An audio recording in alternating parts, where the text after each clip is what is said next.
You what? Alrighty, and then Alexia and Ethan. You guys each have slip cards, so you guys can retake your pictures. You guys will get called out of the first course from period, okay? Alrighty. Our warm-up today, guys. Absolute power corrupts absolutely. What do we think that means? We've got an idea. Anybody want to share? Absolute power corrupts absolutely. Absolute power corrupts absolutely. Yeah, what do you think that means? I heard that before. Heard it before? Anybody else heard it before? No, you never heard it before?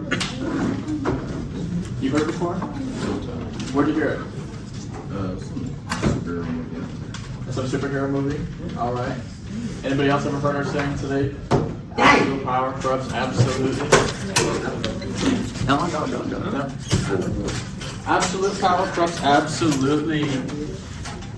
What that means is that people cannot resist temptation, right? If you have all the power in the world, you're gonna abuse it. When people say that, they're usually referring to politicians. I'll put you on the list for you today. What time do I go? For what? For the back. What time is it? 8:41. 41, you can go right now.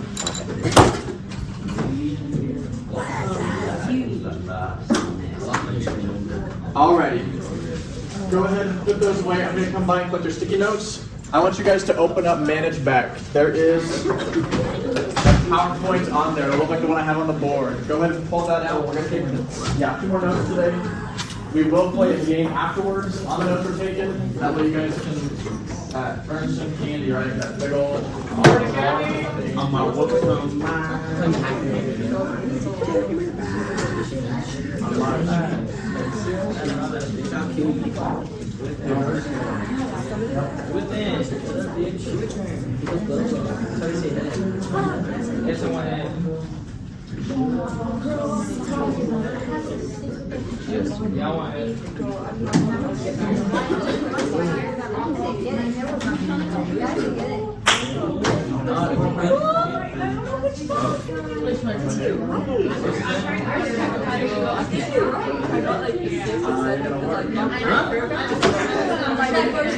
You try. All right, has everybody found this PowerPoint? Yeah? Anybody having a hard time finding it? Yes. Okay, so same thing as the other day, we're going to take some notes. A lot of this will be overlap from Tuesday, but there'll be some new information.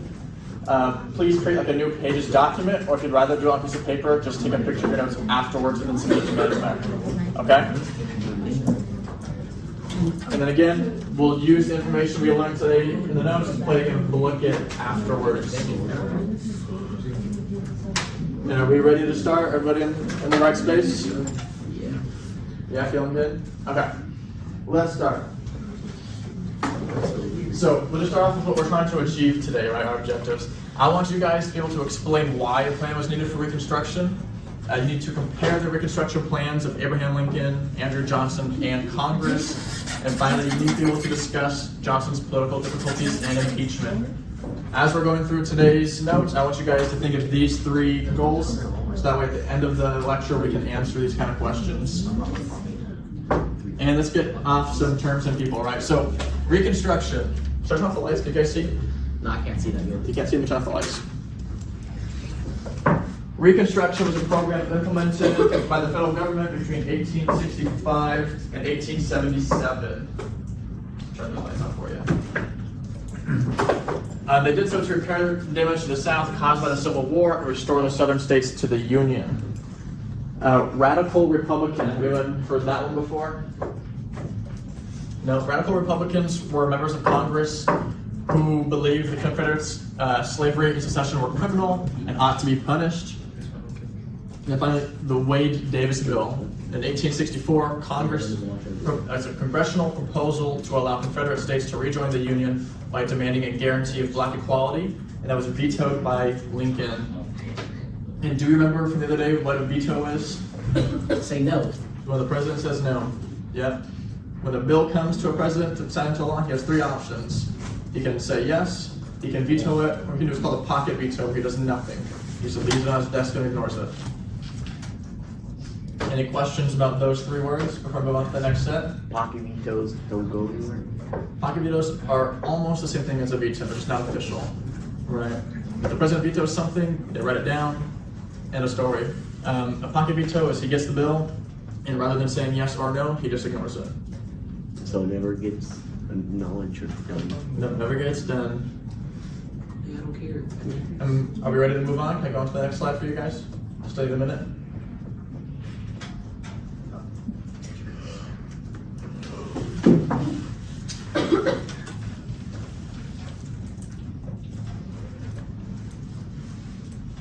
You guys, 15 more seconds. I'll move on to the next slide, all right?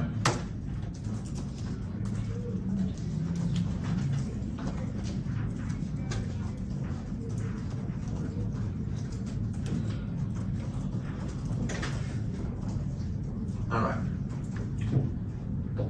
So our next set of terms is the first one, the Freedmen's Bureau. Right, this was an organization that provided food, clothing, healthcare, and education for Black and white refugees in the South. Up next, Andrew Johnson. We went over him on Tuesday, but again, he was Lincoln's vice president, and then he became president after Lincoln's assassination. The Black Codes, again, we went over those again on Tuesday, but they were a series of laws passed in southern states restricting the freedoms of African Americans immediately after the Civil War. Right, this is what came before Jim Crow laws. And finally, the Civil Rights Act of 1866. This was passed to overturn the Black Codes. And again, this is another bill vetoed by the president, this time by President Andrew Johnson. One thing I don't think I made super clear on Tuesday, Tuesday. I made it sound like Andrew Johnson was the only one who was vetoing bills. President Lincoln and Andrew Johnson had very similar plans, right? Their ideas for how to bring the country back together, the rules required to do so, were quite similar. This was not Andrew Johnson being uniquely bad in that aspect. Any questions about the terms on this page? All right, you need another 30 seconds? Yeah.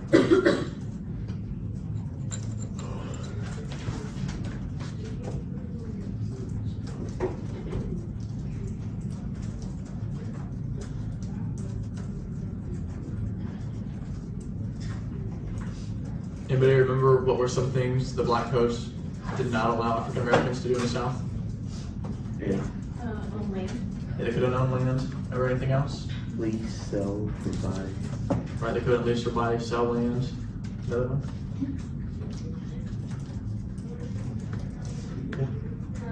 They couldn't, they had to work under like a white person. Yeah, they had to work at what's called like a white recognized business. So basically, yeah, a white person.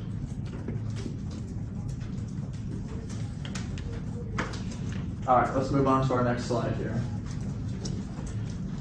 Our last page of terms and people. The 14th Amendment, that was our amendment that guaranteed equality under the law for all citizens. Impeach or impeachment, right, that's an action Congress takes by charging the president with wrongdoing and putting him on trial to see whether he should be removed from office. And finally, the 15th Amendment forbids any state to deny the right to vote on the basis of race, color, or previous condition of servitude. Particularly for the 14th Amendment and impeachment. Those are two things kind of being floated around today in our world. Anyone know what circumstances we've been hearing about those? Impeached. Do we remember the last president to get impeached? Donald Trump. Donald Trump, right? He was impeached twice. There's talks right now that they're going to start impeachment trials on Joe Biden starting this month. So those are two relevant examples of modern day impeachment. And what about the 14th Amendment? Have you heard anything about that? This has come up in the last week or so. So the 14th Amendment does guarantee equality under the law for all citizens, but it does more than that. That's just the important part of our lesson today. One thing it does is it just did not allow former Confederate soldiers or anyone who took up arms against the Union to run for office. Right? If you basically rebelled against the government, you were not allowed to be president. Today, a bunch of legal scholars are saying that Donald